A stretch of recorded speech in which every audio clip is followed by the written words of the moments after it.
नमस्ते साथीहरू। धर्मले प्रेमको, करुणाको, सद्भावको पाठ सिकाउँछ। त्यस्तै युद्धले हिंसा, द्वन्द्वको पाठ सिकाउँछ।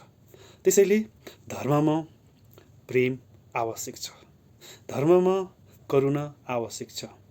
तसर्थ साथीहरू, जति पनि धर्ममा युद्ध भएका छन् त्यो ठुलो विनाशकारी मान्छेकै जीवनमा, मान्छेकै समुदायमा भएको छ। तसर्थ मान्छेले सकाउनु, मान्छेलाई, एउटा समुदायलाई सुरक्षित बनाउनु यो हाम्रो धर्म होइन, यो हिंसा हो, यो द्वन्द्व निम्त्याउनु हो। तसर्थ साथीहरू, मैले मोहम्मद रफीको गीत पनि सुन्ने गर्छु। उहाँले धेरै पहिल्यैदेखि भन्नुभएको, न तू हिंदू बनेगा न मुसलमान बनेगा, इंसान की औलाद है इंसान बनेगा। त्यसै भन्नुभएको होइन, हामी सबै मान्छे हौँ, सचेत नागरिक हौँ।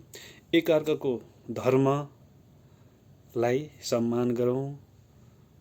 यही कुरामै, यही निचोडमा नै हाम्रो चाहिँ भलो हुन्छ।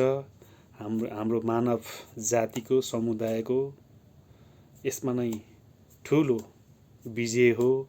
धर्ममा प्रेम, करुणा, सद्भाव नै मान्छे बीचको एउटा उपयुक्त बिन्दु हो, एउटा पाठ हो, एउटा शिक्षा हो, एउटा मान्छे हुनुको, सचेत नागरिक हुनुको एउटा असल कर्म हो।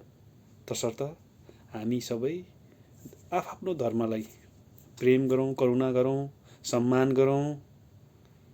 धर्मले हिंसाको पाठ सिकाउँदैन, धर्मले करुणाको पाठ सिकाउँछ।